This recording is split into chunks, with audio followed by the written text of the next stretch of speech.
the Syracuse Planning Commission to order. We will begin our public hearings in just a moment, but before we do that, we will consider action on the minutes of our previous meeting held in August. Those minutes have been distributed in advance to the commission members.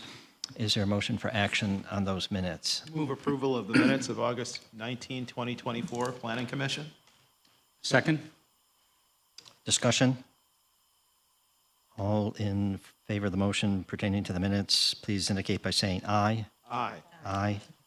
Those opposed, say nay. Any abstentions? Our minutes from the 19th of last month are approved. We will move into our public hearing portion of the meeting this evening. Just by way of introduction for those unfamiliar with the process, excuse me.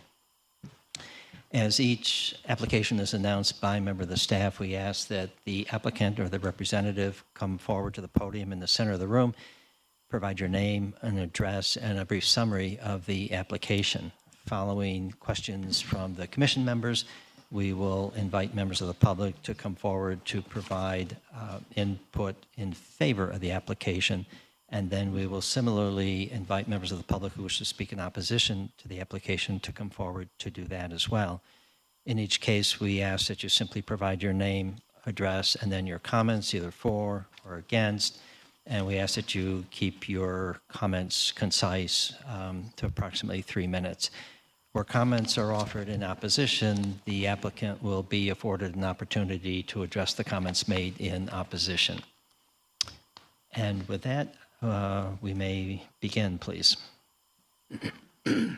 First item on the agenda this meeting is under old business. It's a re-subdivision R-24-48. Just as a reminder, this is back before us because we needed Onondaga County Planning Board approval, which, so we've gone through that now. So this is back on the agenda, a re-subdivision to combine 429 North State Street and East Belden, 417-19 North State Street, and 413 North State Street. Owner Tino Marcoscia, applicant Terry Horse Landscape Architecture. This falls in the MX4 zone district.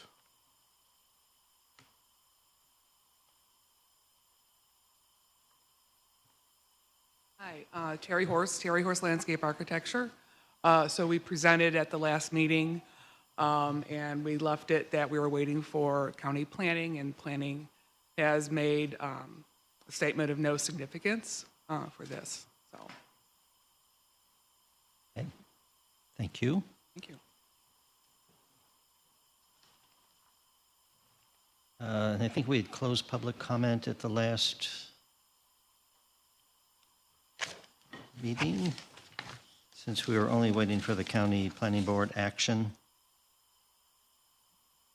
So in that case, we are able to proceed, and we would first ask the person who just stepped out of the room. She's here. No, she's here. Oh, there you are, sorry. To assist us with our seeker review on this re-subdivision. I'd be delighted. Has everybody had a chance to review the short EAF Part 1 contained in your packet and prepared by the applicant? Yes. Yes. Are you all familiar with the 11 questions of the short EAF Part 2? Yes. All right. Do you believe this project will have any moderate to large impacts? No. Okay, because you do not believe there will be any moderate to large impacts, I recommend you vote to issue a negative declaration under seeker and to complete the EAF Part 3 accordingly. Thank you. Is there such a motion? So moved. Thank you. And a second? Second. Thank you. Discussion on the seeker motion? All in favor of the seeker motion, please indicate by saying aye. Aye. Aye. Those opposed, please say nay. Any abstentions? Seeker motion is approved, and we may now proceed to act upon the re-subdivision R-24-48. I move approval of re-subdivision 2448 as presented. Thank you. Is there a second? Second. Discussion on the re-subdivision at North State and Belden Avenue. There's no discussion. All in favor of the motion, please indicate by saying aye. Aye. Aye. Those opposed, say nay. Any abstentions? R 2448 is approved. Our next application, please. Also, under old business is what we have titled on the agenda as the Syracuse University Residence Hall. It includes a project plan review, Z-28-70, and a re-subdivision R-24-43M1. The owner is Syracuse University. The applicant representing the university is Jennifer Bybee, Assistant Director of Campus Planning. This is in a PID zone district. So just to the commission members, we're still working through seeker with the applicant. So we will not be able to take an action this evening, but we thought it would be prudent to allow the applicant to, present and, to your authority, if you want to have a hearing, a public hearing, if there's people here that are comment, maybe hear them, if there are people in the audience, and then act accordingly from there. Question, given that they are slated to appear before the Preservation Board on Thursday, will that board also not be able to take action because of the seeker issue that is still being worked on? That item won't be on the Preservation It Board won't be. agenda, no. Okay. Okay, so those other issues are still outstanding. We will hear these two cases concurrently because they're so interrelated, and move forward from there. So with that, Jennifer, you're the main presenter, I think. I know there have been some significant changes to the proposal since the last time, so, and they're in our packet, but for the public's sake as well, could you walk us through some of those key changes? Certainly. Thank you so much. Good evening, Chairman Kulik and members of the Planning Commission. I'm Jennifer Bybee, Assistant Director for Campus Planning for Syracuse University. The office address is 1320 Jamesville Ave in Syracuse.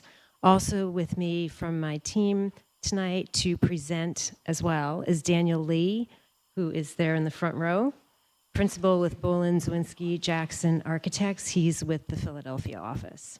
As Mr. Deshaw indicated, we have applied for re-subdivision approval and also for project plan approval in order to build a new residence hall in Subdistrict 8 of the main campus planned institutional district.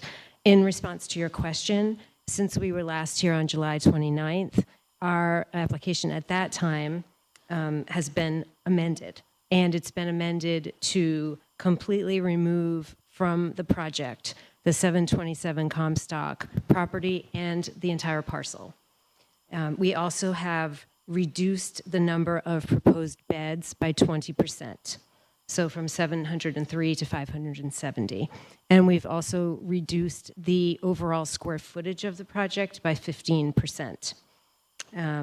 Additionally, what we call the A wing, which is the wing at the most northern end, has been reduced in stories. It's now 5 stories as opposed to 6 stories, and that was directly in response to comments that we heard. The project that we are proposing now completely complies with all the relevant zoning regulations. I am going to address, before I turn the presentation to Daniel, who will describe the design of the new building, some questions you might have, such as why is Syracuse University proposing to build a new residence hall at this time and in this location? Syracuse University is a world-class university, and part of that is updating our facilities to remain competitive with that of our peers and also to be able to provide for our students these modern facilities and amenities to create the highest quality learning and living environment. Part of that is what is considered to be called a modern prototype for housing. So I'm going to date myself here, but it won't be like the dorm that I lived in as a freshman and a sophomore in college, which was many stalls and showers in one room at the end of a hallway. There was no air conditioning. The elevator was often on the fritz. that's not acceptable anymore, certainly not for a university that Syracuse University is part of a class of, a major Research One university.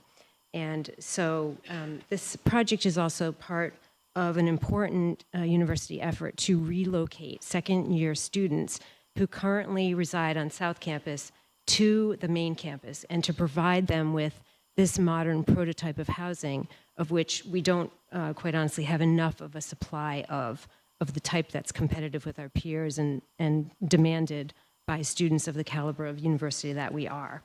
There's no increase in class size or student enrollment associated with this initiative. Providing this more modern type of housing on main campus for the second-year students is expected to do the following. It will be bringing them closer to their classes, to the other main campus services for students, such as the libraries, the student recreation center, student health center, other student service resources. It's also going to bring them closer to the dining facilities and also to the city businesses and retail opportunities. Also will bring them closer to their peers, the other second-year students and the other undergraduate students. All of this is going to improve the student experience. It's also expected to increase the vibrancy of the campus as a whole and also of the neighborhood. So that speaks to the why we're doing this now. The issue of, why we're doing this now, and why timing is so critical.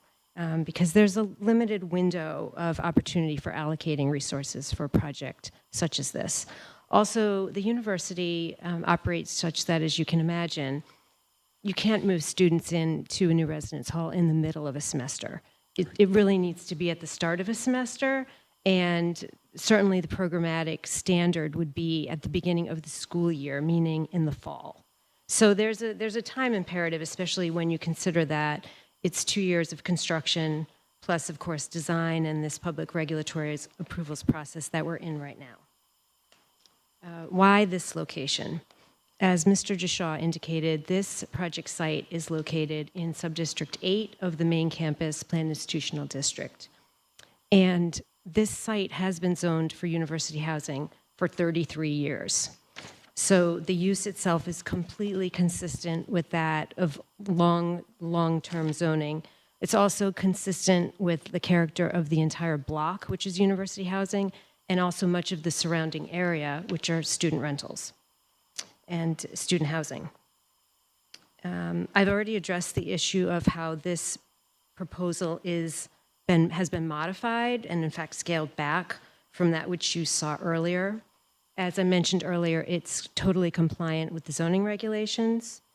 I will add that we have responded to the city departmental comments, and those I saw were in your record and they were posted online, et cetera. One additional point I will add is that university officials have had 2 meetings with members of the Rose Society, including the president. And this is for the E.M. Mills Rose Garden, which is across the street to the east in Thornton Park. And these have been extremely informative. And the university very much wants to understand what the concerns are of the Rose Society. And as part of that effort, we've in fact hired a horticulturist who is a local renowned expert, and we want his input as well. And he was at the second meeting that university officials had with the Rose Society members. So the idea is to hear the Rose Society members' concerns. We have the technical expertise of the horticulturist who is also in conversation with them. And you will hear more about this, but we are very much wanting to hear the Rose Society's concerns and fully address them. So with that, I will turn the presentation to Daniel. Thank you.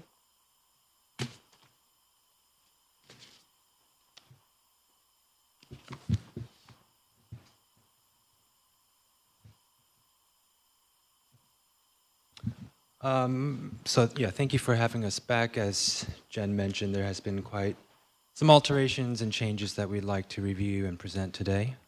Actually, if you go forward one more, and then we'll come back here. So we did a quick analysis and survey of the neighborhood character You can see kind of outlined in red our project site. North is to the right of the page. And you can see shaded in orange are the university buildings. Directly to the south and to the north are adjacent student housing, existing buildings. To the west are the Greek fraternity and sorority houses. And then you can see towards the east and the south, shaded in magenta, are the residential buildings. One thing to note is we've identified in magenta that they're rentals. So it's quite a bit of interesting insight to kind of the context surrounding our adjacent site. The proposed building is located at the eastern edge of the university, and it's both an edge condition and also a gateway condition. Development is intended to fit in with the scale and character at the juncture of a variety of building massing typologies. As I mentioned, these 3-story residential buildings, and then the surrounding Syracuse residence halls. If you go back one slide to the rendering, building materials such as brick are being considered, particularly at the lower massing elements, to be complementary with the residential rental houses across Ostrom Avenue. Inspired by the adjacent residential porches and stoops are the single and 2-story glassy projections that are student amenity and study lounges. You can see one immediately in the foreground, adjacent to Shaw, and they are at the kind of nooks of each wing.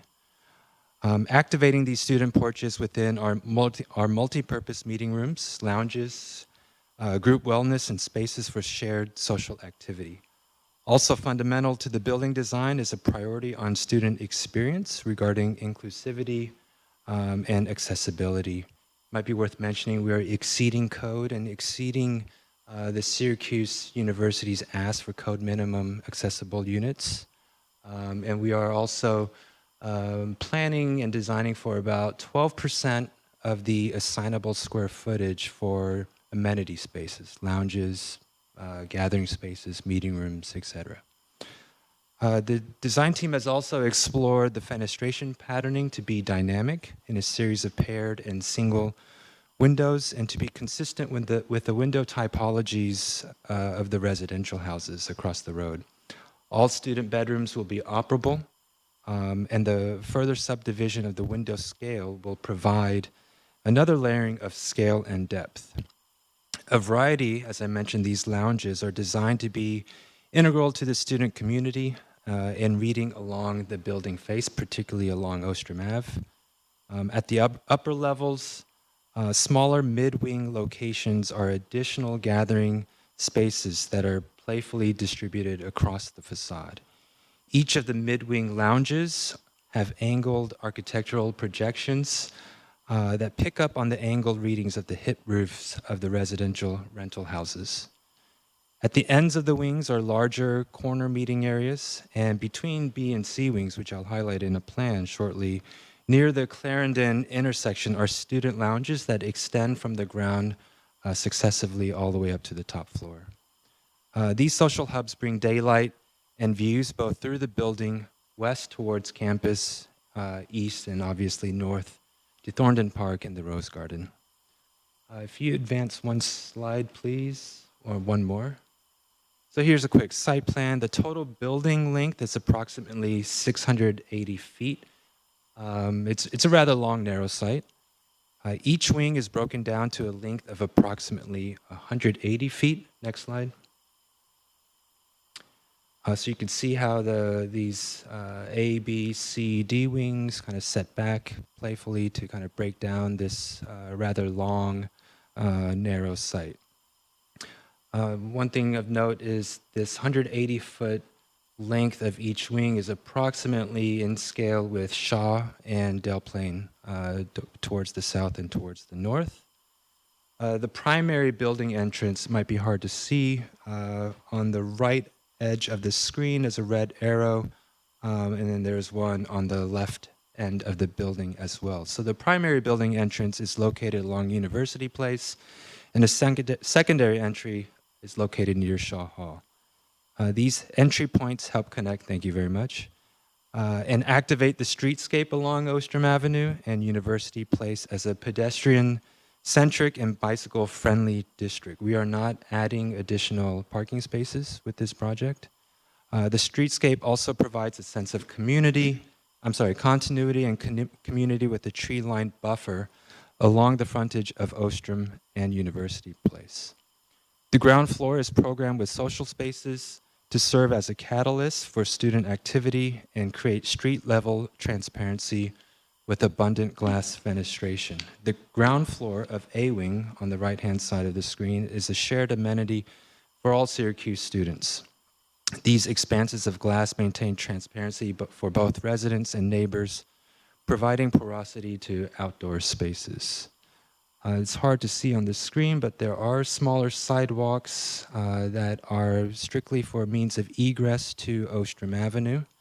And along the, away from Ostrom Avenue, tucked away, are these discrete loading trash service areas. We intentionally wanted to push that away from facing the street.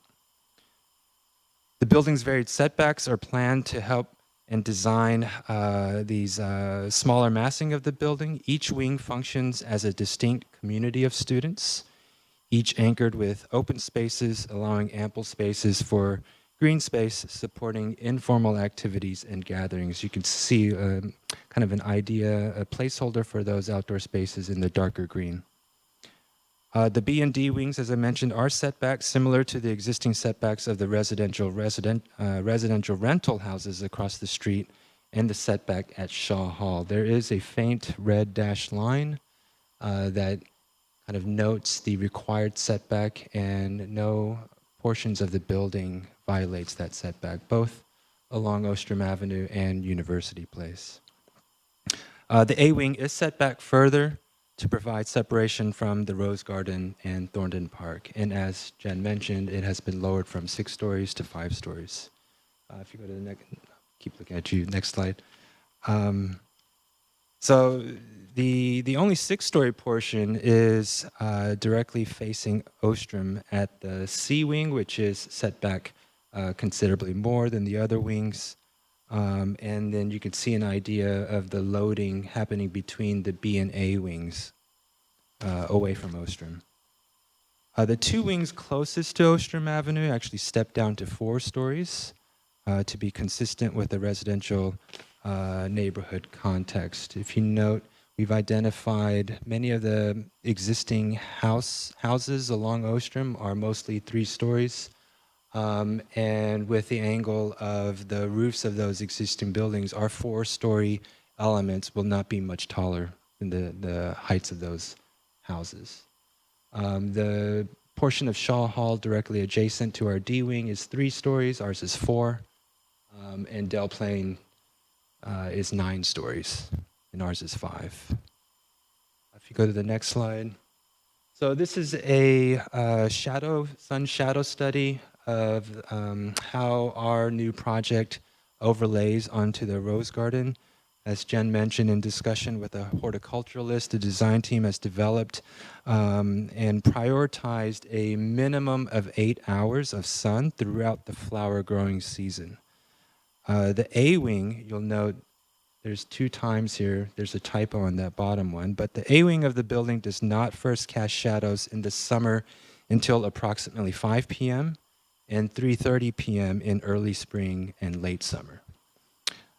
Further analysis has shown that the existing significant trees towards the southwest of the garden have a pretty impactful shadow across the Rose Garden, and we think that exceeds what our new project will cast.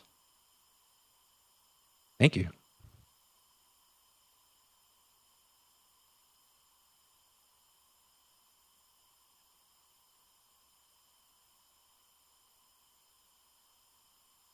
Is there an additional speaker for the presentation, or? No, but we are, of course, happy to respond to any questions you might have. I didn't want to cut anybody off. And thank you for the update on those changes. So for the commission members, any immediate questions concerning the updated application plans? Couple of questions. The size of the freshman class is what? I mean, sophomore class.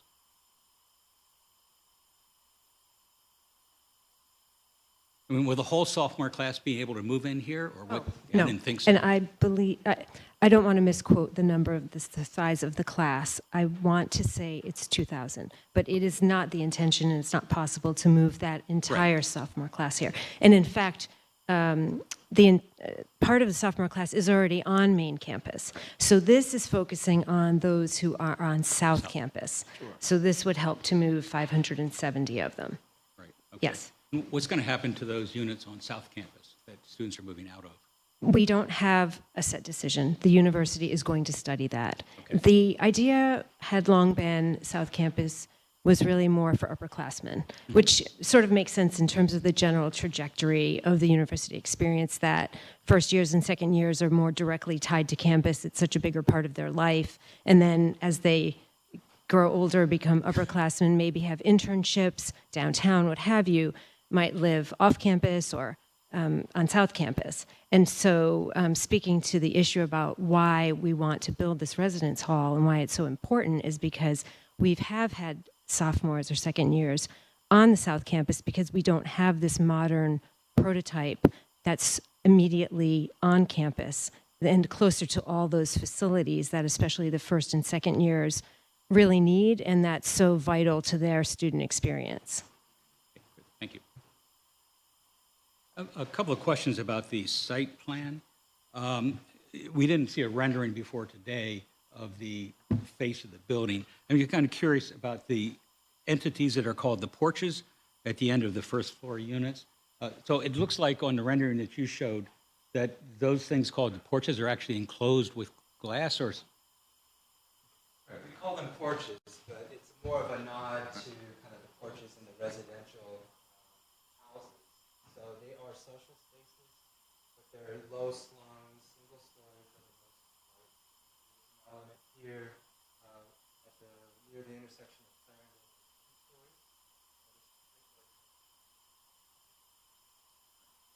2 stories. And so as far as the egress from the first floor units goes, I know you have the narrow sidewalks that are only for egress, but there are going to be panic doors with panic hardware, et cetera, so that students can't come out of there without setting off an alarm and, et cetera. Because I'd imagine some students are going to try to use that from time to time. Right. No way. Imagine such a thing. Right. So and I'm curious too, then, just in terms of the front of the building, the sidewalk, et cetera. So you had originally, the sidewalk that currently is running along Ostrom, you had originally recommended that being smaller to match the smaller sidewalks for the egress, but there was a recommendation that they be expanded, so you've... Don't quote me on the exact number, but I think the minimum sidewalk width along Ocean is 6 feet. Okay. And I'm curious about the plantings, the foliage. I mean, there's some fairly significant trees along there right now, but I'm guessing you're going to have to take all those down and put in new plantings. Is that correct? Or can you save any of those nice We'd big... like to save as many as we could, but we're still in that. And I'm just wondering, could you talk a little bit about the elevation change? So the dorm will all be at street level, and then it's not going to step up until you get to the retaining walls between the Ostrom properties and the Comstock properties. Is that correct? So if you go back or go to a site, or maybe forward to, Right. so the site actually slopes down north to south. This is exactly. So at the University Place main entrance, obviously there will be F-grade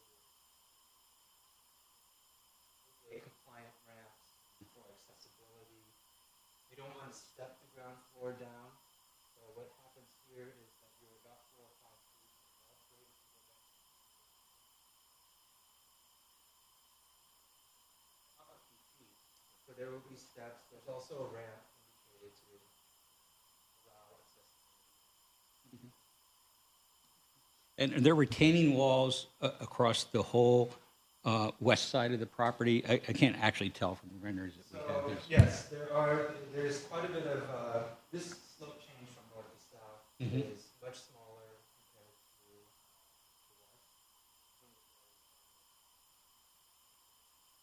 You see indications of site walls here to help lower this fire lane service road as well. So we can bring in as much daylight to the ground floor and not have those.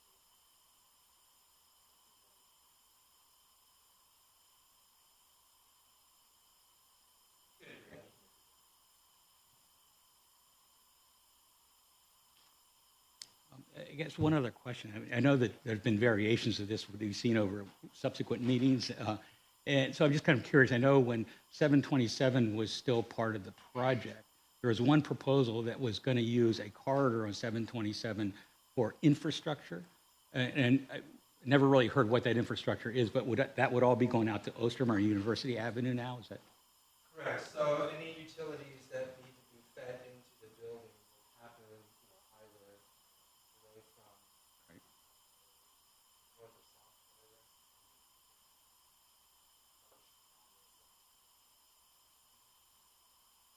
Thank you.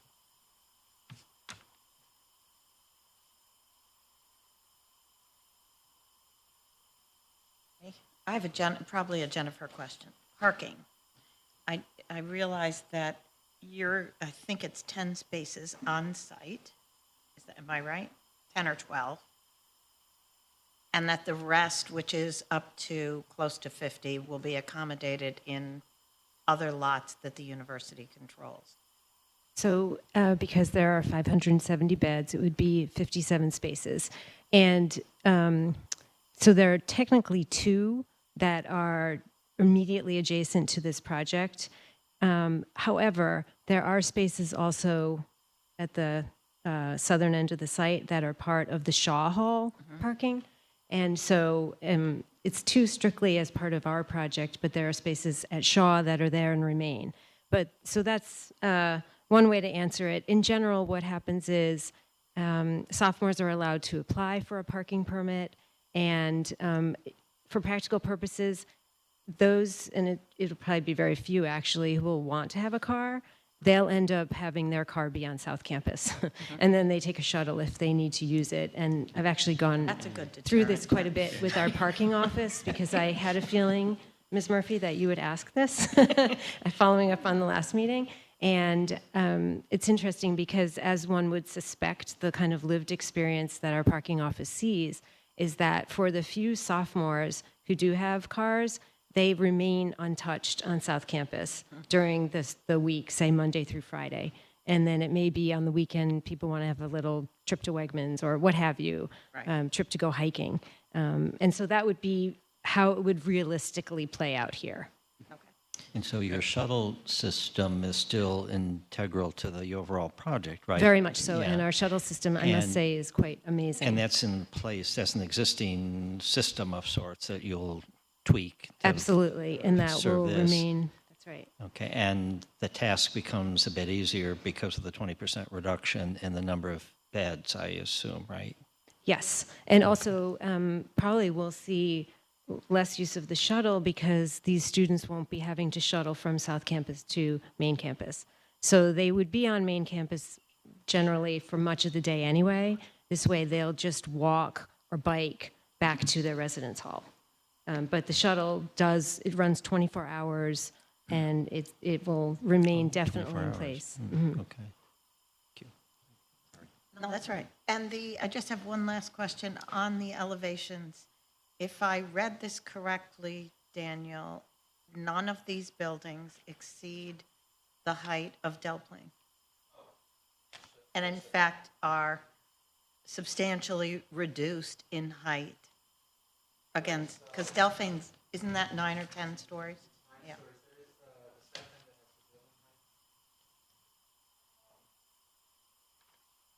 While you have the map up there, could you also tell us the height of the Shaw Residence Hall, please?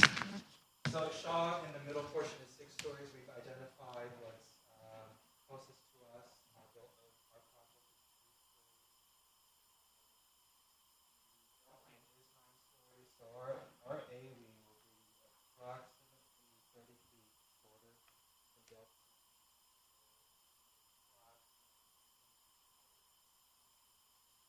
including the topography or excluding the topography? Okay. All right, I'll take that. Yep. I'm good, thanks. Thank you for the presentation and for the responses to the various questions. Since we are not in a position to act upon this, then I do want to, though, invite members of the public in attendance here who wish to speak to this application to come forward to do that. Thank you. So under the kind of the guidelines I outlined at the beginning of our meeting, if anyone would like to speak in favor of these two related applications, please come forward and share your comments. And if anyone wishes to speak in opposition, please come to the podium, provide your name, address, and comments.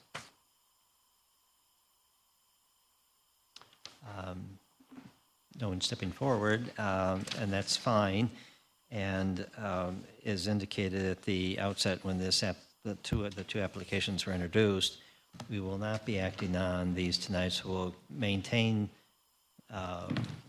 public comment being open and hearing open as well, and expect that this will be on our agenda for our September 30th meeting. I had to do the math in my head quickly. Our next meeting. Our next meeting, yeah, September 30th. Any final words on these two? Thank you very much for the revisions that were made and the responsiveness to comments from the last meeting, and for all the detailed work on this. We appreciate it. Yeah, I would like to say I really appreciate the extensive comments in response to the staff comment sections. That was a very useful, very nice, well-done section, very easy to follow. I don't know if that was an applicant arrangement of how those comments were. I've never seen that before. I like that model. It'd be great if you could train everybody to do that. It was very helpful to see the departmental comments and right there, the response from the applicant, really, really helpful. It was a lot of extra work, I'm sure, but good for us. Before we let them go, do we want to just put the letters on the record?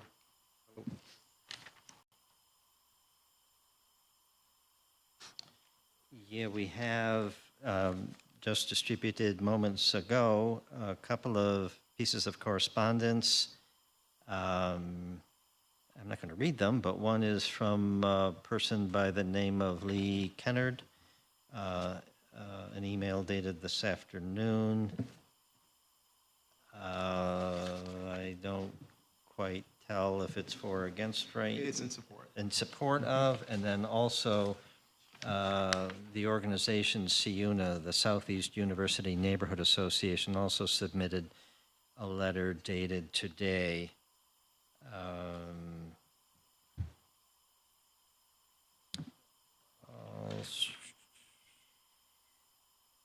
Raises a couple of questions.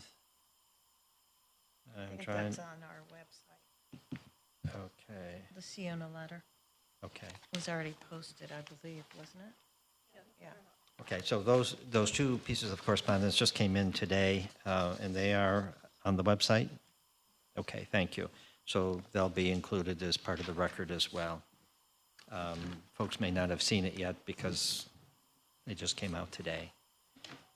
So thank you to everyone involved this evening. And we'll move to our next, I think that was our last item of old business. Yes, moving on to new business. There are two projects, two companion pieces. We've titled this the Berwyn Ave Zone Change and Re-Subdivision. So it includes a zoning map amendment, Z-2873, and a companion re-subdivision, R24-46. This includes properties at 148 Berwyn, 148 Berwyn Ave Rear, and 160 Berwyn Ave Rear. Owner applicant is Andy Brewer with Huber Brewer Construction Company. They're represented by Brian Bouchard with CHA, Two of the properties, the Berwyn Ave and 160 Berwyn Ave rear are in the CM zone district, and 148 Berwyn Ave rear is in the R5 zone district.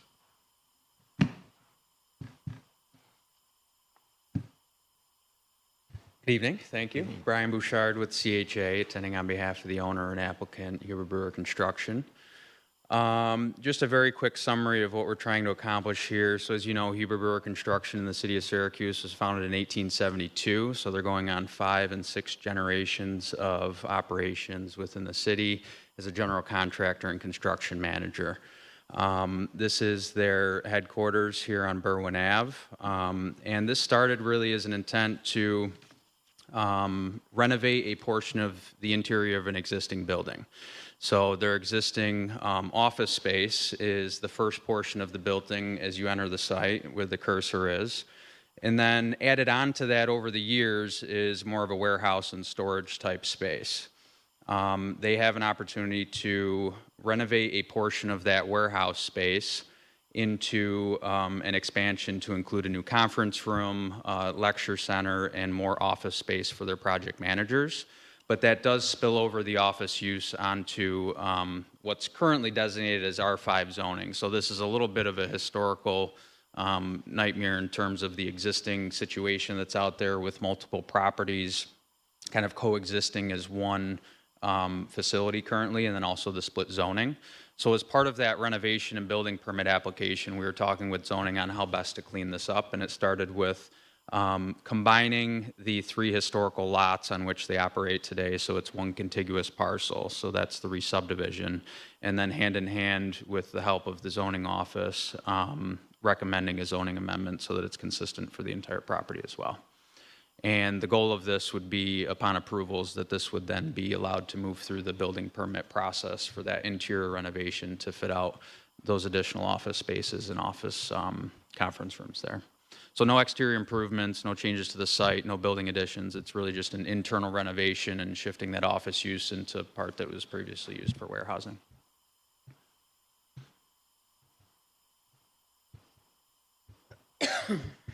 Thank you. Questions for the applicant? I have a question on the rendering that is on page 161 in the packet. I'm not sure what the title of the rendering is. It's too small. I can't really read it. But there's a dotted line on the rendering that's inside the outer line of the property site. And I'm just kind of curious. I don't know what that is, what that's designating. If we could, I believe that's gravel parking, if I'm not mistaken. yeah, maybe pull up the, are you referring to the subdivision map, Barry? I think it is a subdivision Right. map, yes, correct. The dotted line. Yes. Yes. So that's basically it's the limits of what's asphalt versus the grass and wooded area that's left. So, Okay. Yeah, right, it's part of their storage area. And as customary, the county has recommended additional plantings and landscaping. I'm not sure if you've given any attention to that or not, or if you have any plans for that. I mean, obviously. Because there is residences around there. Yeah, and Huber Brewer, obviously, this is a dead-end street, so they are very good stewards to their neighbor in terms of making sure that the area is picked up and clean, and they do a lot for the local neighborhood that's there in terms of the sidewalks and maintenance and things like that. I haven't seen that comment in particular in terms of adding landscaping, but again, we're not changing any of the site, we're not expanding any parking areas, we're not doing anything that would otherwise, I think, trigger a landscape plan. This was more of the internal use and how it was spilling over property lines and, pre-existing zoning lines that wanted to, basically clean up the city's record with a singular tax parcel and zoning. So I'm sure I can bring that comment back to them, but I'm not sure that that's part of the plan right now. I don't know. I mean, the county always says that. Yeah, sure. Yeah. And of course, we always want more. Exactly, trees. yeah.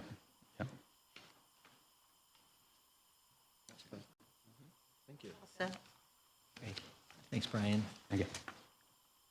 Are there individuals who wish to speak in favor of either of these applications? My name's Kathy Lynetta. I live on James Street, and I'm actually not even here for this. I'm here for the other thing. But my dad grew up on Berwyn Ave, and I would definitely attest to the fact that you guys were wonderful neighbors, You kept the street clean, and you're a great place to play on Saturdays and Sundays. Don't let the other kids know that. So anyways, so just saying, way to go. Wow, an unsolicited testimonial. How about that? And I can't take credit, I'm just a representative, but I'll bring that back to the ownership who's been there for more than 150 years, so thank you. Imagine the statute of limitations says expired on the illegal play in the property. Attractive nuisance is not on your generation, Brian. Well, that was a nice, pleasant surprise. Anyone else wishing to speak in favor of either of these applications, please come forward, provide your name, address, and comments. If not, are there individuals who wish to speak in opposition to the application? Please come forward. Oh, we have no speakers in that category, apparently. I think we're in a position to close public comment. And I'll turn to our Assistant Corporation Counsel for some assistance as we start the, excuse me, the seeker consideration for these two, with the ultimate decision on the zoning map amendment will rest with the council, of course.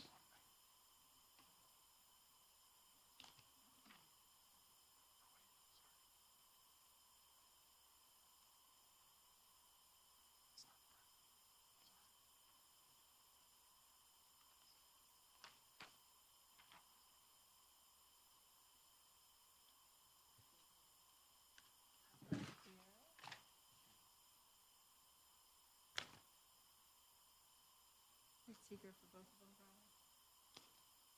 For both of your applications? Okay.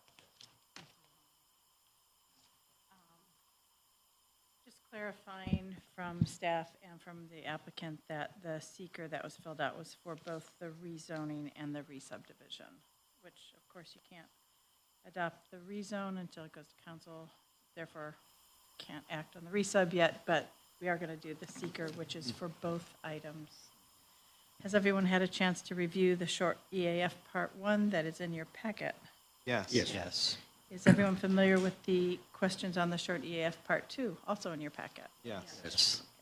Do you believe this project, either aspects of this project, either the rezone or the re-subdivision, will have any moderate to large impacts? No. Okay. Because you do not believe there will be any moderate to large impacts, I recommend you vote to issue a negative declaration under seeker and complete the EAF Part 3 accordingly. So before I ask for such a motion, would we be well advised to have two separate motions, one applicable to each, or could one motion address both the map amendment and the resub? I would do one for each. Okay, thank you. Cleaner records that way. I agree. Thank you.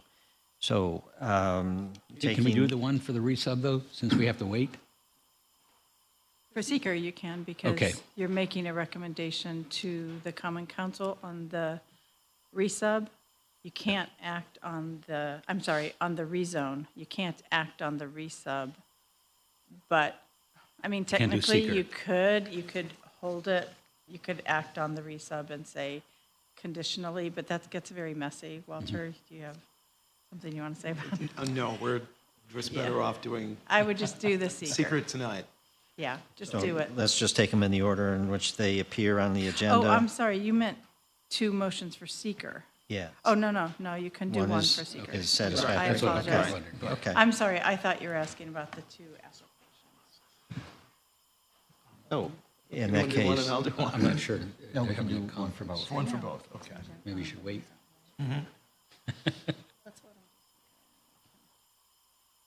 Mr. DeShaw was suggesting that we have done resubs before where you acted and conditioned your approval on the successful rezone. So after you do seeker, if you want to take up the resub and approve it conditionally, you can do that. at liberty to do If you that. recall, it's really because we don't want split zone parcels.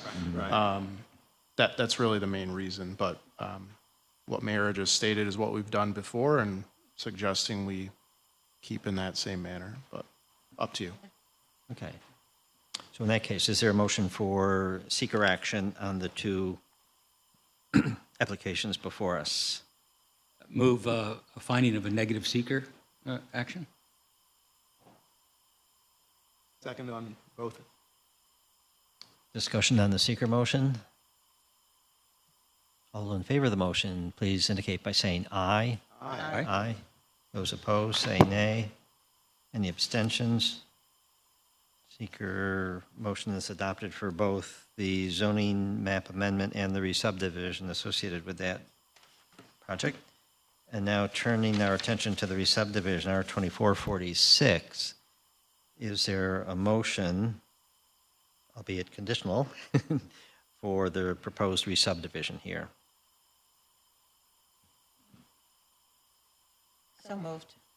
Conditional on Common Council approval of the rezone application. Second? Discussion on this motion? All in favor, please indicate by saying aye. Aye. Those opposed, please say nay. Any abstentions? So that is conditionally approved. It awaits final action by the Common Council. We have to do the, Zoning map amendment? Yeah, next is Z2873, a recommendation to the Common Council for the proposed zoning map amendment at this site on Berwyn Ave. Is there such a motion? Move approval of Z 2873 as presented with recommendation for affirmative action by the Common Council. Second. Discussion on the motion? All those in favor of the motion, please indicate by saying aye. Aye. Those opposed, say nay. Any abstentions? Thank you. That completes our action on these two tonight, but you still need to wait for the Common Council to act upon this. Thank you. And do take that story back to your client. Our next application, please. Next up is similar multiple project introduction. So there's two companion pieces. We've titled this Park Ave Zone Change and Re-Subdivision in your agenda packets. It includes zoning map amendment Z-2875, which is an amendment to the parcel located at 739-45 West Genesee Street in the CM zone district, and also a re-subdivision companion piece, R24-49, which is a re-subdivision of 536 Park Ave and 739-45 West Genesee Street.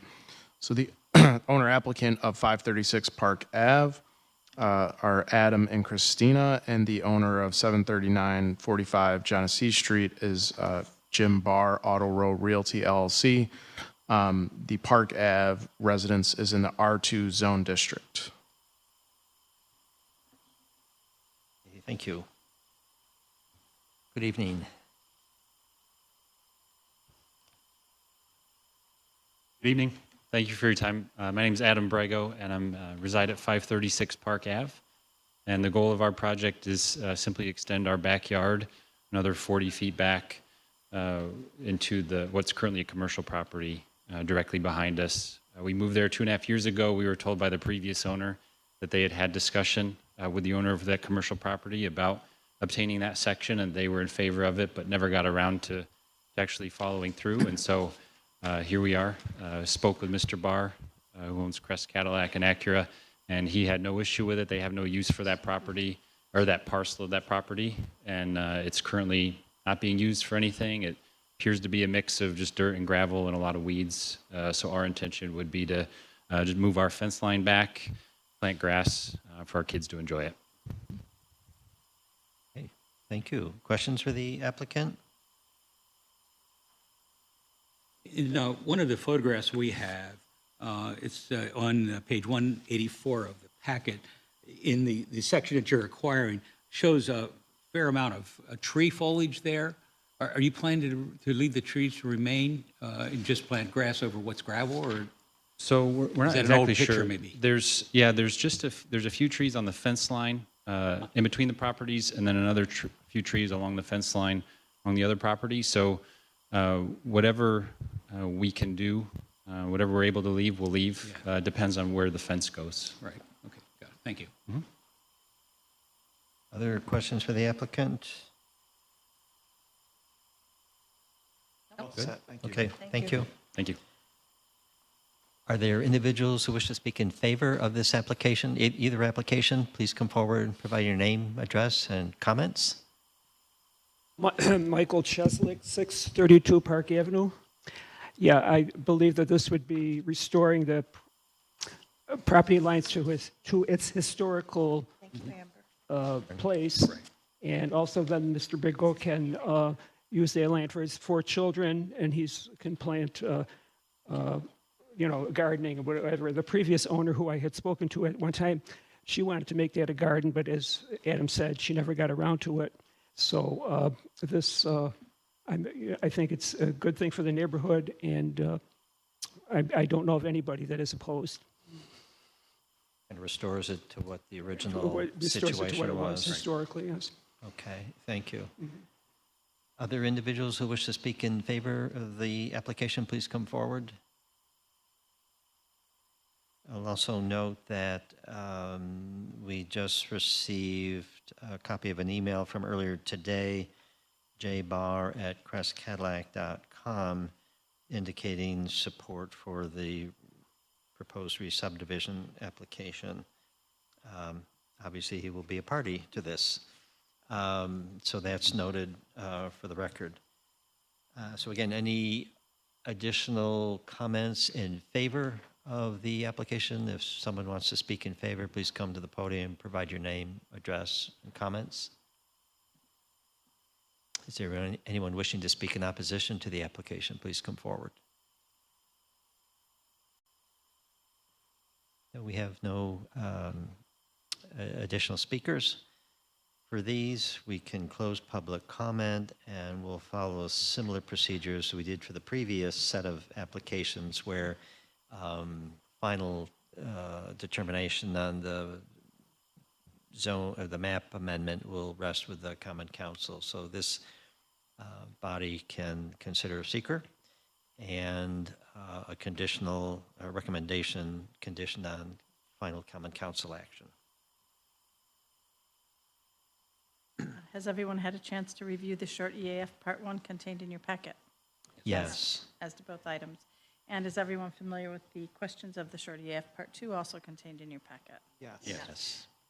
Does anyone believe this project will have any moderate to large impacts? No. Because you do not believe there will be any moderate to large impacts, I recommend you vote to issue a negative declaration as to both applications before you under seeker and to complete the EAF Part 3 accordingly.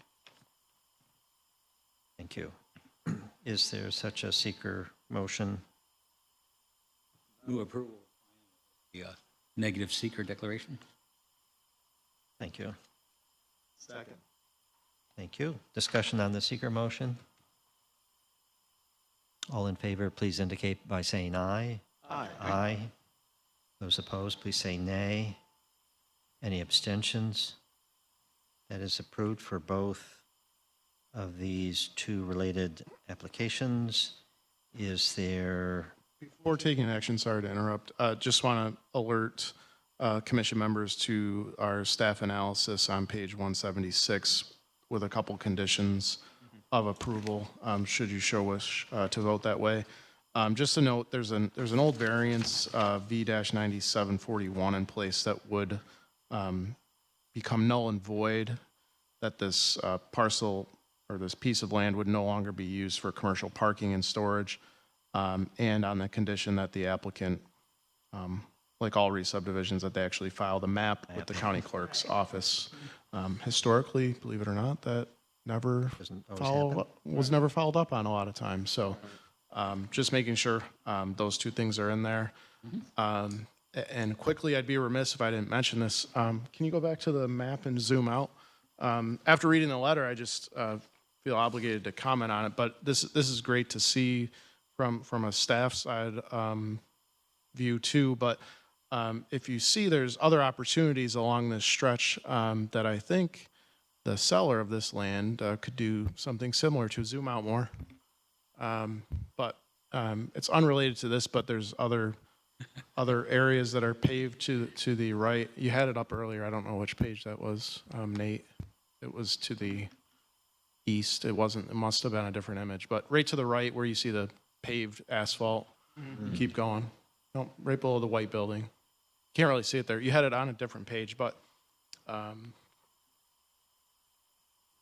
that one right there. See that? See that? The paved parking area along Park Ave. I just think there's more opportunity to take unused space for the much-needed residential building and on a beautiful street. So maybe in the future we can see more of that. We affirm that recommendation? Here, here. Good eye to catch that. A question on the factors that you called our attention to. Those factors just apply to the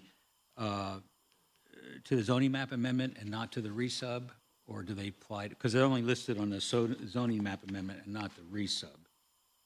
I think they can be applicable to both since these are companion pieces, and that would be my recommendation, even though it was only listed on the one staff report. Okay, thank you.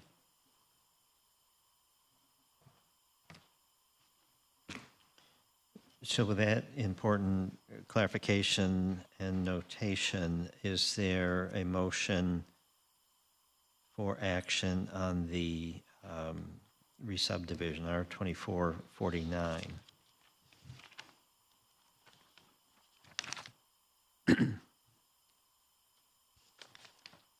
Move approval of re-subdivision 2449 with the two conditions that are listed on page 176 of the packet for today's presentation, and also the additional condition of contingent upon approval of the zoning map amendment by the Common Council. Thank you. Very comprehensive. Is there a second? Second? Discussion on the motion now before us for the re-subdivision? All in favor, please indicate by saying aye. Aye. Aye. Those opposed, please say nay. Any abstentions?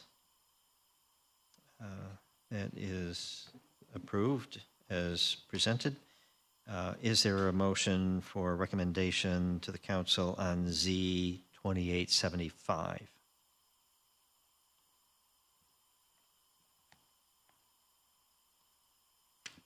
Move approval of Z-2875 with a recommendation for affirmative action by the Common Council. And with the two conditions as Yes, with the correct. previous? Two conditions on page Okay. 176. Thank you.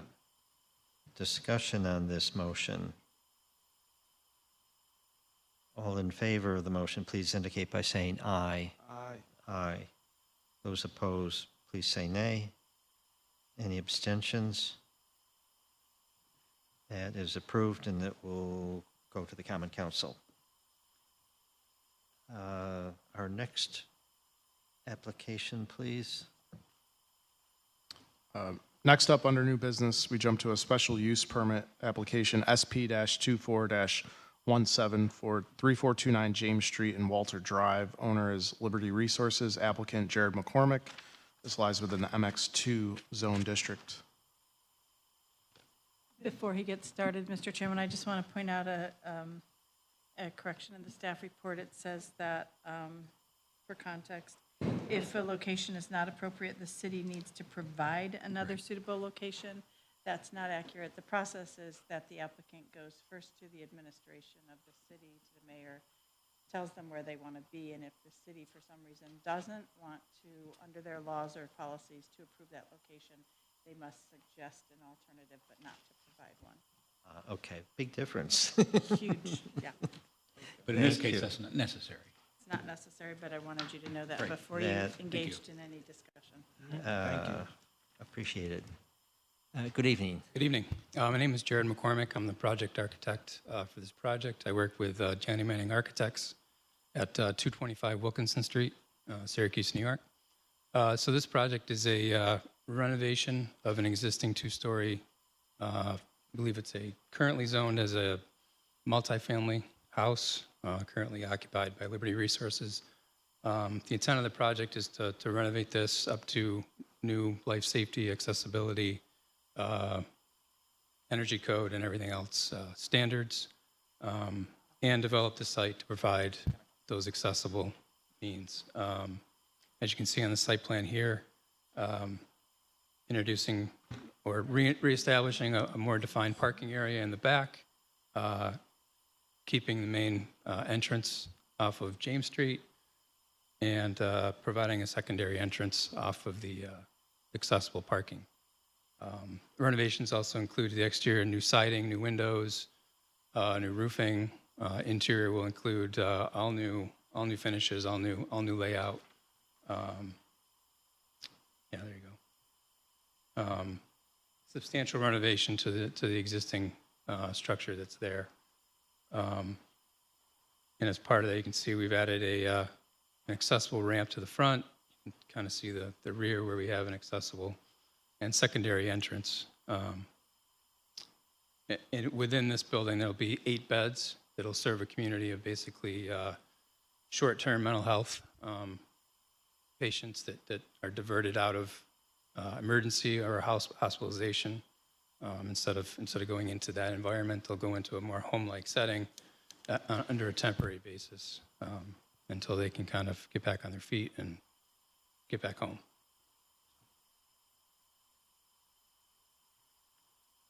Thank you. Questions for the applicant?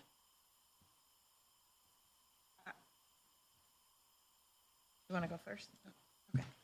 How much parking are you adding in the back? I think currently it's 2 spaces, right? Yes.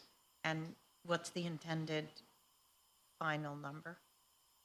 Well, I know there's a department comment out there. I don't know if that's been conveyed or not, but we will be moving that parking out of the front yard setback and actually introducing 4 spaces. So there'll actually be two accessible that'll be right there near the accessible ramp, and then 2 non-accessible. Yeah. Okay. And then programmatically, I don't know if you want to speak to this, but is there anyone besides the residents in crisis on the location? Yes, it is 24/7 staff 24/7 and the facility, staff. yes. Okay, so they'll be able to park in the back? Yeah, primarily, I believe that's mostly what the parking is for staff. Typically, the residents are not bringing a vehicle. And average, approximately, I know it's impossible to say for sure, but just as an average, the length of stay between discharge at, I assume, I believe CPAP to you? I'll bring up a representative from Liberty Resources that can. Hi, my name is Marta Dirk, and I'm the Vice President of Behavioral Health Care at Liberty. So the average length of stay is around 14 days. 14, Mhm. okay. And it's discharge, I assume, mostly from CPAP to you? No, actually, it's not. We've been operating this program since February 8th of 2018. During that time, we've had 99% success rate. And that means that people return safely back to their homes. The majority of the referrals that we receive are actually just word of mouth. Okay. We also have a very strong partnership with the Syracuse City Police Department, too, and our mobile crisis team, because we also run a mobile crisis team across the city and also across the county. So the majority of folks come to us either through word of mouth, sometimes through hospitals, and through some of our other points of care. Okay, great. Thank you. Other questions for the applicant? Could you speak a little bit about the ownership history? I mean, the previous owner had committed a violation in terms of the conversion. When did you, just talk a little bit about that history? Yeah, I believe the previous owner had established a 4-unit multifamily dwelling situation there, I think. And as I understand it, Liberty had been leasing this facility from them under the understanding that that had been resolved in zoning as far as having them move in 2018 and establish this currently, I don't remember how many beds are there now, but it's 8 existing beds in that facility, and under the assumption that that was an approved operation. So we discovered that in this application that they hadn't gone through and done that. Okay. So we're trying to attempt to to rectify correct. that. Okay, thank you. Yep.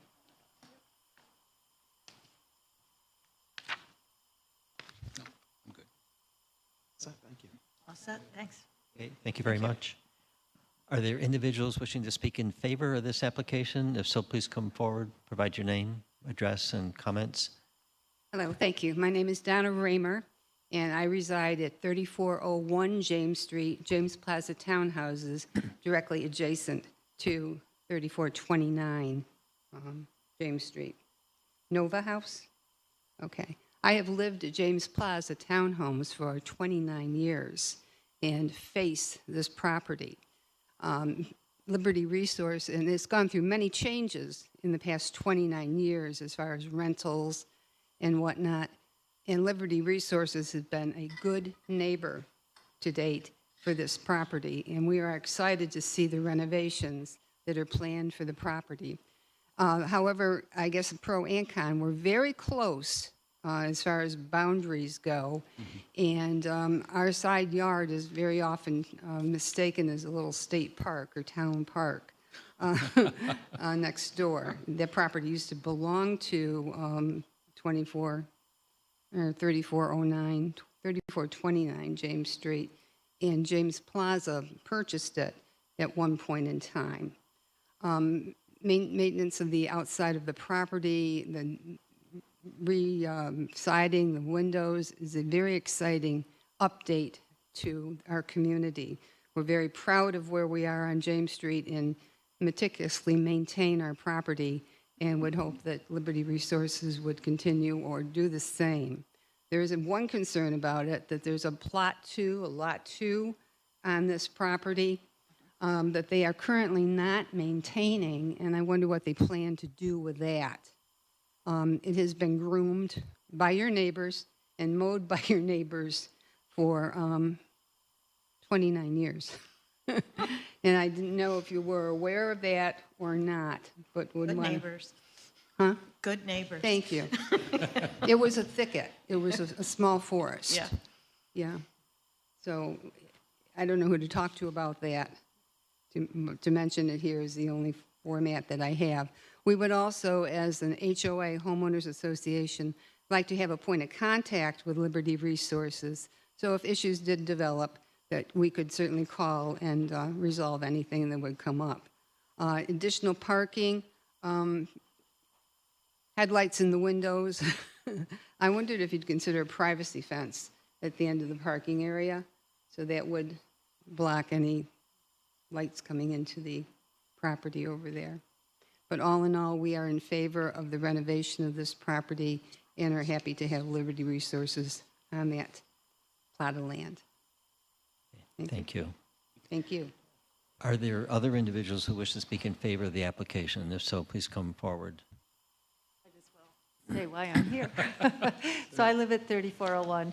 And I think if you bring that down a little bit, you'll see where that plot 2 is. Other way.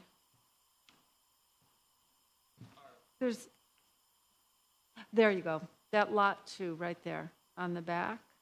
That's the one that Donna's talking about. That seems to fall under our maintenance plan. Anyway, but so I agree with everything Donna said. Yes, a little fence for the parking would be great, but they've been great neighbors. You know, given the nature of the people that live there, you know, they're staying there. Liberty does a fabulous job, and we sure want to continue to be able to say yes, yes in our backyard. Great. Thank you. Thank you very much. Thank you. Other individuals who wish to speak in favor of this application, please come forward. Anyone wishing to speak in opposition to the application, please come to the podium. Provide your name, address, and comments.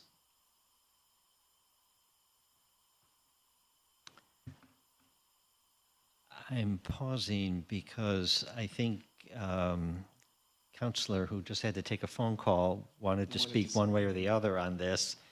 And I have a question I can ask in the meantime. Perhaps for Jake, this is something I'm wondering about for quite a while.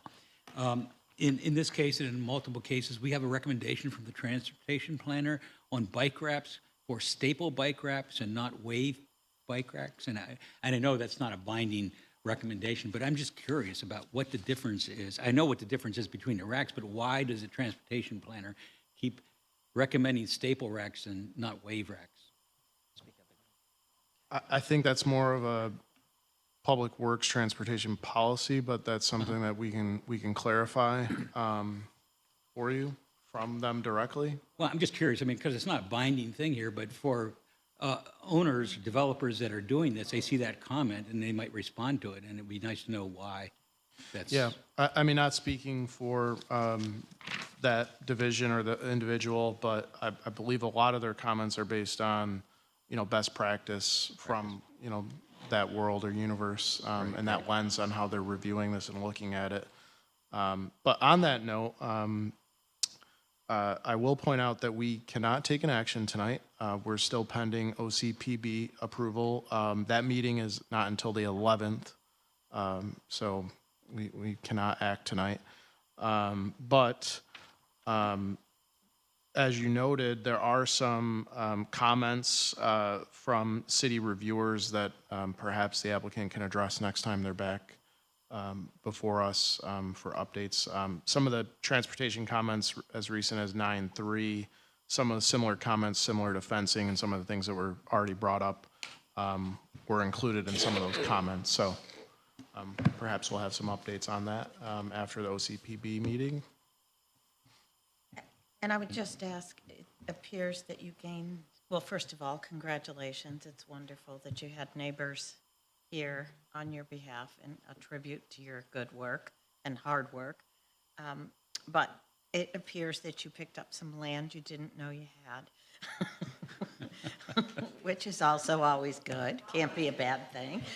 So perhaps at our next meeting, you all will have had an opportunity to take a harder look at that and speak with the other owners about maintenance, et cetera, or how, who, what, where, and report back would be great for us. Thank you. We're about to move on to the next item on our agenda. Excuse me. But before I do that, I just want to ask the counselor if he wanted to speak to this project or if it's the following item. One thing to James Street. James Street, yeah. Well, I'm going to defer from it since it's not in my district. So I'm not going to make a comment here for or against. Okay, just wanted to double check. I know you had to take a call, so I had a very important call and, yeah. we understand. Thank you, sir. Okay, so as indicated, we will not act upon this night. Close and close public comment, and this will return to our agenda most likely at the end of the month at our next meeting on the 30th. With that, we move to the final item in our new business category.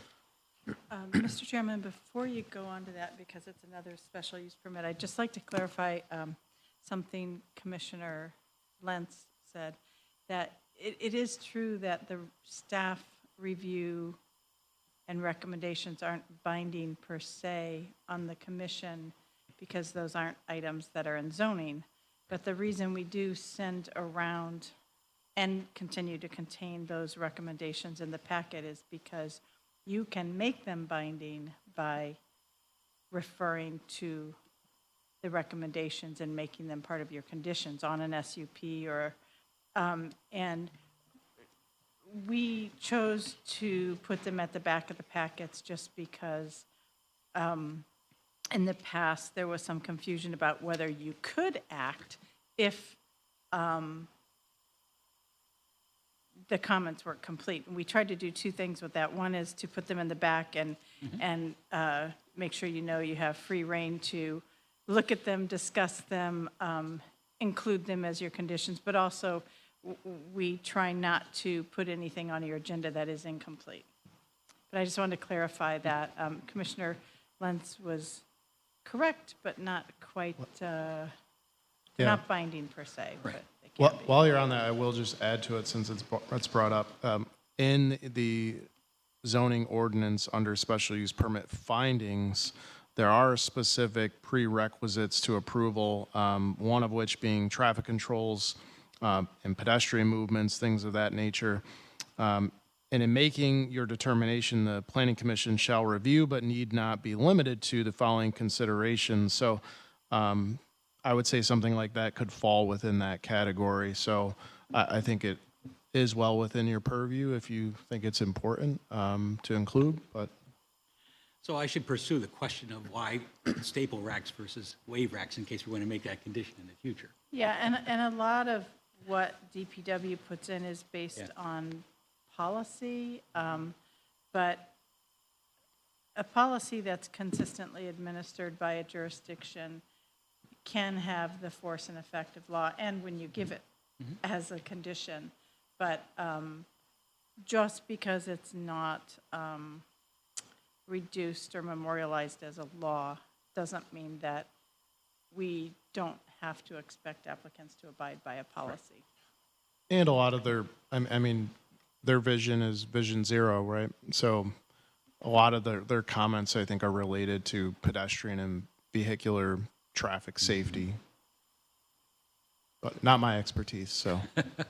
Well, I, for one, appreciate, I hope my colleagues join with me in this. We appreciate the recommendations and the comments made, and I think they add to the depth of the deliberative process as we consider these applications. So my hope is that those kinds of comments and recommendations will continue to come forward.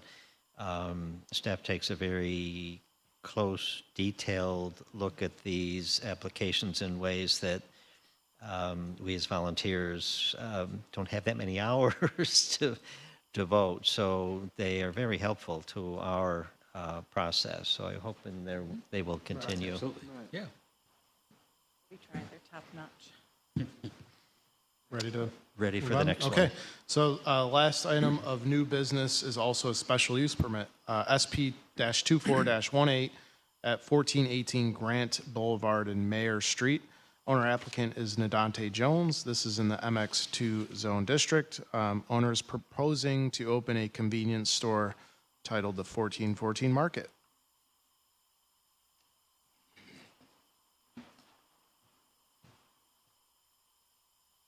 So, good evening. Good evening. Nadante Jones, reside at 215 East Glen. I am the applicant and owner, but it really should have been filled out by the tenant that I'm going to have in the space. I'm not actually going to be operating the store. Bill Marshall is the representative of the store owner, which is Muhammad. And basically, we're trying to get this building occupied. It's been underutilized for quite some time now.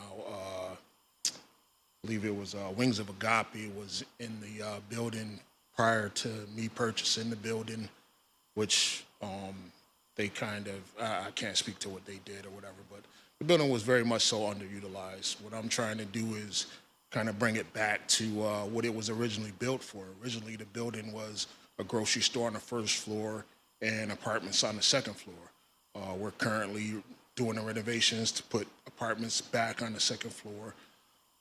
Currently, my plumbing business is operating out of one of the 3 commercial spaces we created on the first floor. One of the other spaces is currently vacant, but I have prospective tenants from a gym or fitness center and a daycare. So we're just trying to bring some new business to the area. There's a lot of, vacant, mixed-use commercial spaces all over the city, and we're just trying to bring some new business. So. Okay, thank you. Are there questions from the commission members for the applicant concerning this special use permit?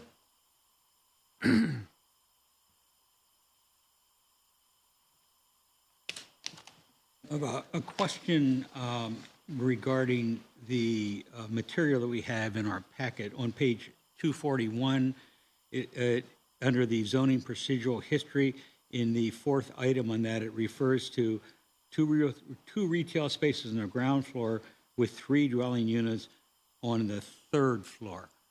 It only has 2 floors, correct? Yes, it's okay, only so 2 that's a floors. mistake in the document. Okay, thank you. Could you talk a little bit more about the ownership history? Since there has been a convenience store that's been operating illegally in there for some time? Initially, and I'm not sure what, again, because I'm not the operator. Right. I'm just the owner of the building. So I'm not fully aware of why or how. What we initially were told, or in my conversations with the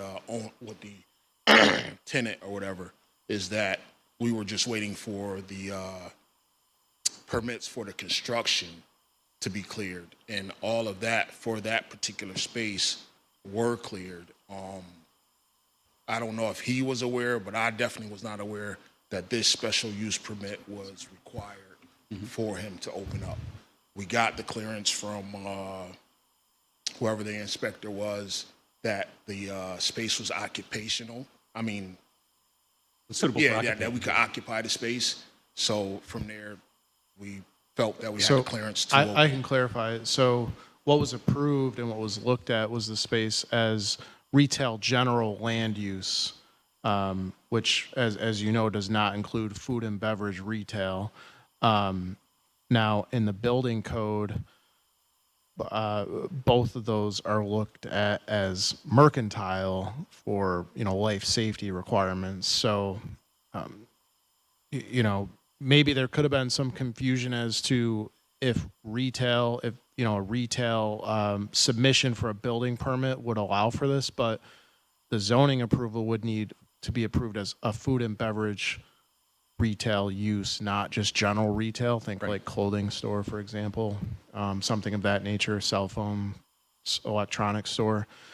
So it triggers the need for the special use permit. But I will point out, since I ran into the building owner when I was actually there visiting, just popped in randomly, we found illegal products being sold, tobacco and other vape products, other types of Delta 8, 9 cannabis style products. So that's what was found. And we actually had to physically close that one with code enforcement, with police.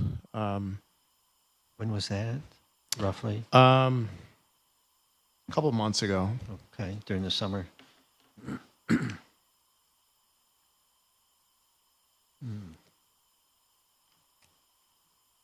So to clarify, we're here because it's food and beverage retail use that they're looking to establish as a convenience store. It triggers the need for a special use permit, where what was applied for was just a general retail mercantile building code occupancy originally, which was approved, but that's not what went in there. Right.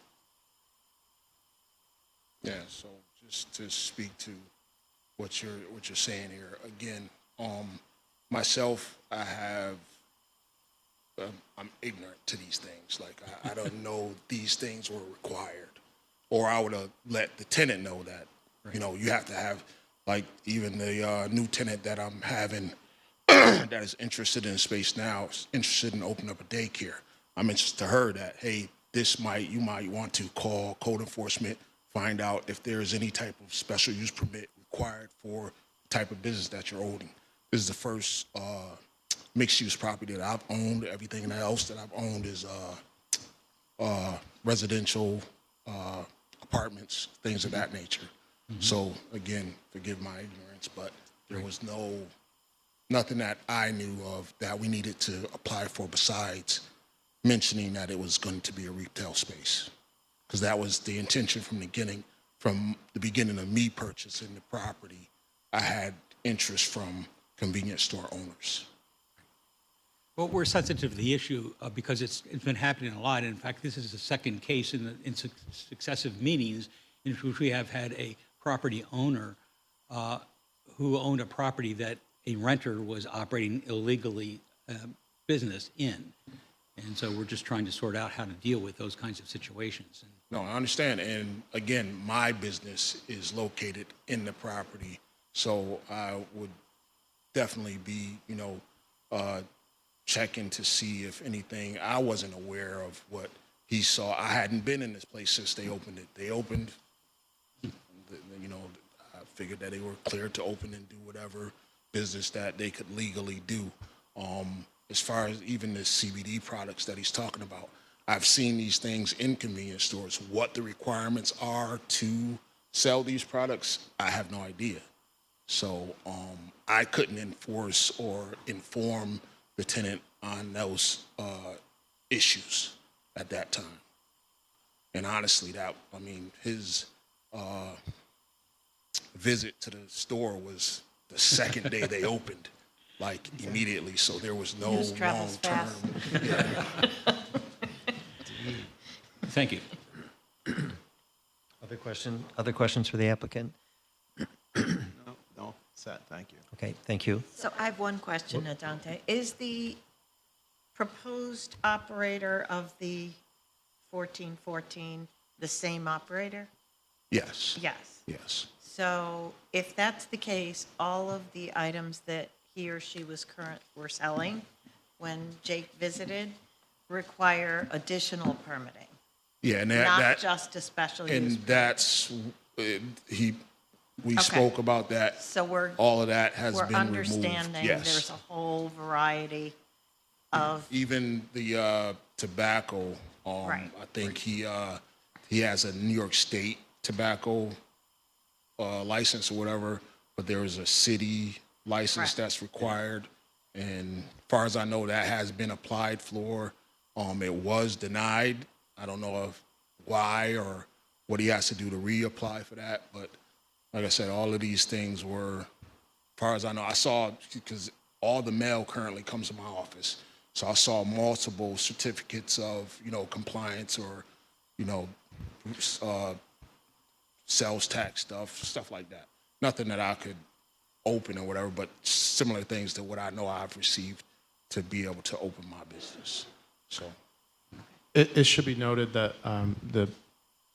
Mr. Jones is referring to the City of Syracuse local ordinance requiring a license to sell tobacco. Part of that ordinance that was adopted and approved by Common Council is it caps the number citywide, and there's also certain proximity. So I don't have the details in front of me, but my guess is that's why it was denied, which means they won't be able to get one, and they won't be able to sell tobacco. Which I don't know, is the business proprietor aware of that in their business model or plan and seeking compliance for this, knowing that that is something we inspect for and follow up for, and that we are closing businesses for that are selling tobacco without a local license. city So license. similar to our cannabis enforcement and other unlawful occupancy enforcements, tobacco is part of that. Right.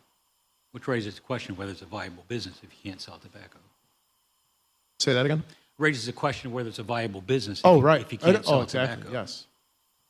And the SUP runs with the land, so.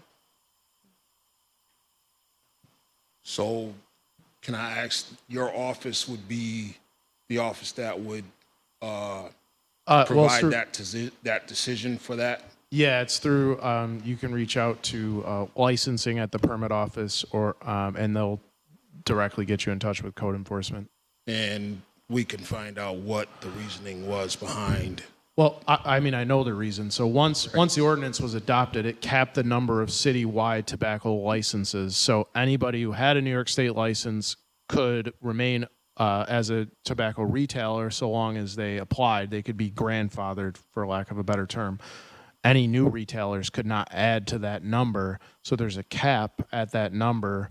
And there are, on top of that, there are proximity requirements within. So if there's other retail locations or other tobacco retailers nearby, like, from a health perspective, and I don't represent the county health department, but there was an extreme kind of concentration of tobacco retailers citywide, which led to this effort to create it in the first place. So we can definitely get you those specifics. I don't want to sit here and say I think it's not possible, but I do think it would be challenging based on everything I just mentioned. Yeah, and I understand that, and it may or may not be an issue for the operator as it being a viable business, but I'm almost positive that the only convenience store near us, about 2 blocks down, which used to be the old Wilson Farms, I'm almost positive they don't sell tobacco products either. I don't think they have a license either. And they've been open and running for quite some time now, so I don't see that being that big of an issue, but that's going to be for him to decide. But in this case, the business has been shut down, though, right? Yes. Correct? Yes. So we don't have to worry about it operating illegally. It's not going to open again until it gets all the necessary licenses, approvals, et cetera. We hope so. Yeah, Right. we hope so. Okay. But No, I- it won't. I would That's also, not an issue. in the spirit of the conversation of reminding everybody that additional permits are always required, and I don't think we can stress enough that it makes sense to always call the office first. For instance, I don't know the exact rules, but putting a daycare center next to the convenience store will trigger additional review I by understand. everybody. I understand. By fire, by permitting, Right. by the health department, by, blah, blah, blah. So I think certainly daycare centers are a welcome addition to neighborhoods. I wouldn't say they aren't, but you don't want to make a deal you can't keep. Understand. On one side or the other. Yeah, no, I mean, I don't know which one. And again, but- this has been a learning experience, and like I said, I mentioned that to that person. We haven't struck any kind of deal. It was just, they viewed the property, they liked the property. I'm just using that as an Yeah. example. I'm Okay. not saying specifically, but it is, at the end of the day, you're the applicant and owner for us on the review side, and what you do with your tenants is our reflection of examination of the owner and the applicant. So I can't say enough, as I said, make the calls or have them, everybody call and double check before you start. Okay. Yeah. In cases like this, it is better to ask permission rather than forgiveness. Right. Understood. Maybe not all occasions, but Yeah, this, right. this is definitely one.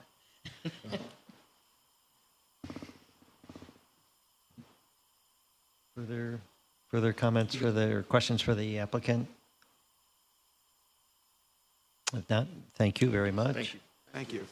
Are there individuals who wish to speak in favor of this application? If so, please come forward, provide your name, address, and comments. Marshall, Syracuse, New York. I just want to speak to Jake saying that there was illegal drugs that was confiscated inside the building. We didn't confiscate anything, just Okay. observation. Just observation? Okay, Yes. because I thought we were here because they got shut down because of the certificate of use, not because the observation of the CB. I understand that you said there was CB there, which they did not know that was illegal at the time to have the CB. So, as Commissioner Murphy mentioned, there are a number of Right. required licenses, permits, certificate of use being one that we hadn't mentioned yet, but yes, that is also one that is needed. But all of them lead to an unlawful occupancy that doesn't have proper permits and licensing. So that is an additional layer. I think me and you had the conversation back some months ago that there was a miscommunication of mercantile versus retail. So they were under the impression that they had the permit as the retail, which was already granted as retail for the space. Correct? Are we correct with that? Well, I kind of spoke to that. The building permit application, the original approval was for general retail, which does not encumber or include food and beverage retail. So a miscommunication or just a lack of awareness, I wouldn't say miscommunication. The I just as think written it in was a black lack and of white, that was understanding. accurate, but that's not what went in there. So Right. we will try to be more cognizant when we receive those to maybe be clear on what type of retail. But at the time, I don't think the building owner knew what the tenant was going to be or what tenants would go in. And they just sought general approval for general retail, which,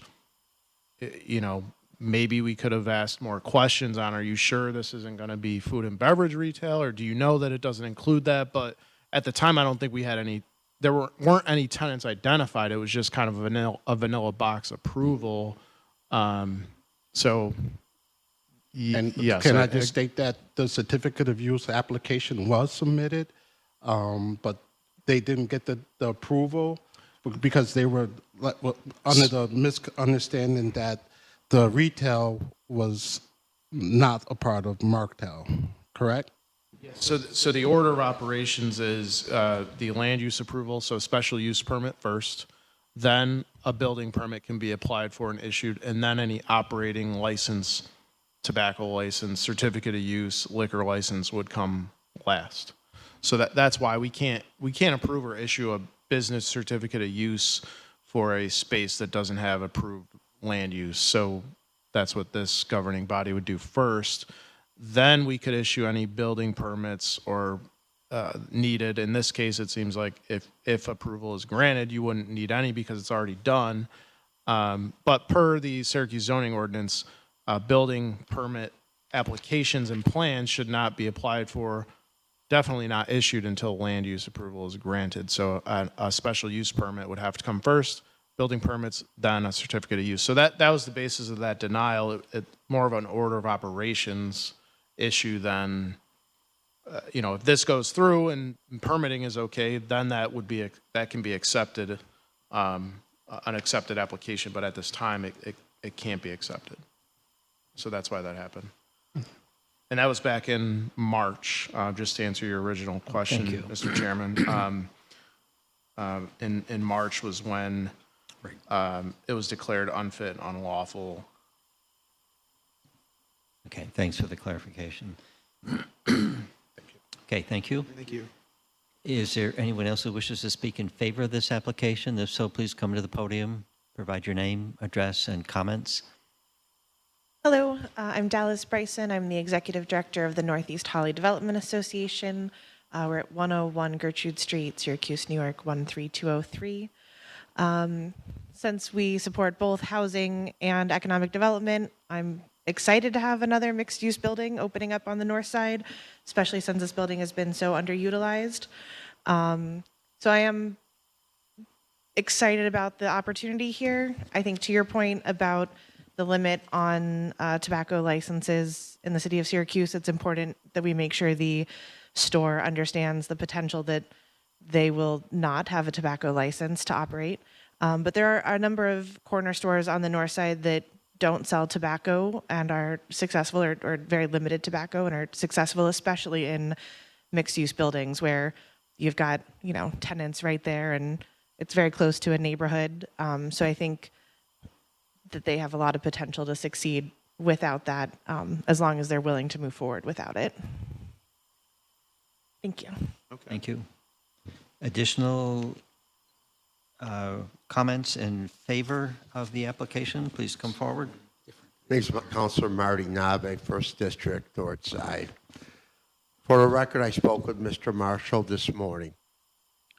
Mr. Marshall assured me that there would not be any tobacco or tobacco products being sold. I suggested that he should sell fresh meats, halal meats. He has a business on Park Street where they sell fresh halal chickens. We need fresh food. We need fresh meat, produce, and vegetables. This is what we need. I've also suggested to Mr. Marshall that the products that are in this store that's been there for a while to be donated. But I respect all of you, and I will respect your decision. Thank you. Okay, thank you. Counselor, in your discussion, is Mr. Marshall going to be the operator of the store? Well, yeah, Mr. Marshall would be the operator. That's who we've talked to. I've talked to Mr. Marshall. Thank you. He would be the operator. What was his response to your suggestions? Well, he took my suggestions, you know, and I think it would be very helpful because that's what we need. If you look, we're a very diverse community. There are a lot of fresh fruits and vegetable stores on the lower north side. If you go Butternut Street, Ash Street, there are businesses that do sell fresh fruit and vegetables, in particular, the Tane Asian market. So we need more fresh fruits and vegetables and meats. That's what we're in need of, too. Okay? And so that's what we really are in need of. And the people in the community would certainly engage into that. Okay? Again, because, you know, we have two other businesses up the block. There were long-time establishments years ago, Wilson Farms and Burn Dairy, and they do sell their own tobacco products and food items, though. So I just, again, you know, hope it just works out for Mr. Marshall. But again, I'm not swaying either way. I will respect your decision. Thank you. Thank you. Thank you. Other individuals who wish to speak in favor of the application, please come forward, provide your name, address, and comments. Is there anyone wishing to speak in opposition to the application? Please come forward. Doesn't appear as though we have any additional speakers for... Could we just ask Mr. Marshall a couple more questions? Certainly. Mr. Marshall, thanks for coming back. Our common councilor said that you operate other stores. Is that right? Yes, that's correct. I'm in partnership with Halal Market on Park Street. Okay. That helps me because so you know how to apply for permits. You've done it before. Sure, Okay. sure. When there was a problem, did you have someone else running the store for you? There was someone else running the store, a partner of mine. I thought that they had all the right paperwork, which I was just talking to Jake about, speaking that I thought that the retail was a part of the building, which we didn't understand about the Martel. So we went back and tried to make the correct things to happen for that. Okay. All right. But now that we've had the discussion, if you get one step granted, you know you still have to come back to the city for the rest of the permits to put out your food and your beverage. Yeah, we understand that. Okay. Yeah. Okay. But you've done that before. Yeah. Okay. Yeah. Thank you for coming back up. Yeah. And do you want to speak, Mr. Marshall, just for a minute about your conversation with Councilor Nave and his request? Well, I talked to Marty about it, and I understand his concerns and the needs of the community, and we want to try to address those and make it possible to make it a thriving community. Thank you.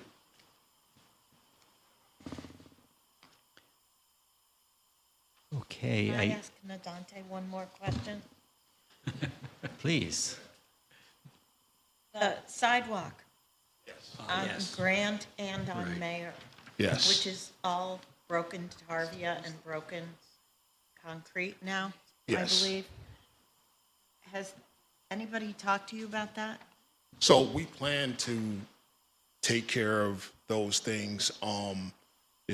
We're running way over budget, so it's something that we plan to take care of maybe next year. Okay. And as I recall, when you were moving your business into into your building, there was a conversation about the possible purchase of Gilbert Corner House.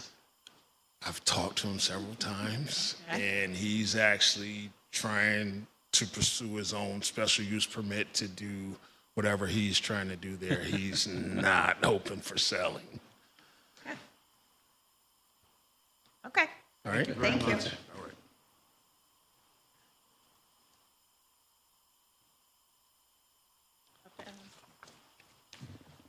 Okay, I think we are in a position to close public comment on this. And we will turn to our legal staff for assistance with our seeker review. Please. Has everyone had a chance to review the short EAF Part 1 contained in your packet? Yes. Yes. Is everyone familiar with the questions on the short EF Part 2, which is also contained in your packet? Yes. Yes. Do you believe this project will have any moderate to large impacts? No. No. Because you do not believe there will be any moderate to large impacts, I recommend you vote to issue a negative declaration under seeker and complete the EAF Part 3 accordingly. Thank you. Is there such a seeker motion for this special use permit? I would move to grant a negative declaration under seeker. Thank you. Second? Thank you. Discussion on the seeker motion before us? If not, all in favor, please indicate by saying aye. Aye. Aye. Those opposed, say nay. Any abstentions? The seeker motion is approved. Now we may proceed to a motion on the special use permit per se that will come in the form of a recommendation to the council for SP 2418 for final determination. Is there such a motion?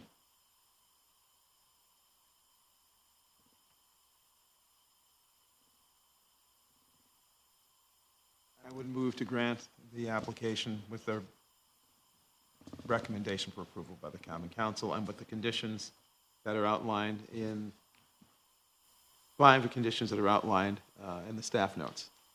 There's one additional recommendation that staff would like to recommend.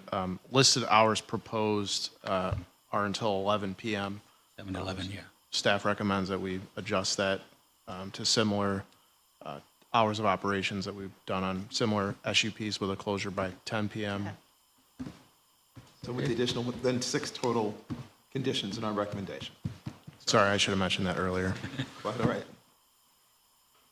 I would ask for consideration from the maker, to also have, given that this project started with a rough start, some continued inspection and communication by the zoning and code enforcement office so that we don't find the applicant or ourselves in this position 3, 4, 5, 6 months from now. So I would defer to the zoning administrator what continued means. But if the maker is agreeable, I would ask for that as a further condition. I'd accept the friendly amendment, and again, it's conditioned, as we accept all the staff notes, whatever language you develop. We've had similar code enforcement conditions from the State Division of Building Standards and Codes, where the responsibility is put on the owner to schedule an inspection at a certain increment of time. So maybe whether that's twice a year, 6 months, we would look at it again because they will need a certificate of use. That's actually another requirement, but that's every 2 years. So if they got one now, pending this possible approval, we would look at it in 2 years. So maybe we say at the 6 month and at the 18-month mark, potentially. Fine. Yep. Great. Okay. Thank you, Mr. Marsh. Yeah. Thank you. Okay. I do appreciate what appears to be a good faith effort on the part of the owner and Mr. Marshall to do this right. So just Accepted to, all the friendly amendments, we just need a second. Second. Sorry, I I'll wondered, was second. that I'll a second second it. as well Yes, as an I'll amendment? second. That's what I Sorry. was clarifying. Apologies. Okay. Any discussion on the amended motion that has also been seconded for the special use permit on Grant Boulevard, SP 2418? If there's no further discussion, all in favor of that motion, please indicate by saying aye. Aye. Aye. Those opposed, say nay. Any abstentions? That is approved and moves to the council. And I believe we have one additional item. Yes. from the town of Salina? We'll make it a quick one. And under other business, we have a 3-mile limit. I'll start by saying we have engineering approval. This is 3S-24-19, 3-mile limit, Town of Salina, 122 Memphis Street. Short and sweet, and with the stamp of approval from the city engineer. Is there a motion for action on the 3-mile limit case in Salina? Move approval of 3S2419. Thank you. Second, Second. discussion on the 3-mile limit motion? There's no discussion. All in favor, please indicate by saying aye. Aye. Those opposed, say nay. Any abstentions? The 3-mile limit case in the town of Salina is approved.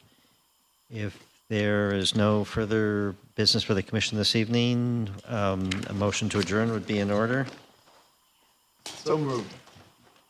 A second. Second, sorry. Was that mine? People want to stay here. Sorry. Discussion? All in favor, please indicate by saying aye. Aye. Those opposed, say nay. Any abstentions? We are adjourned. Commission will meet again on the 30th of September. Thank you for participating this evening.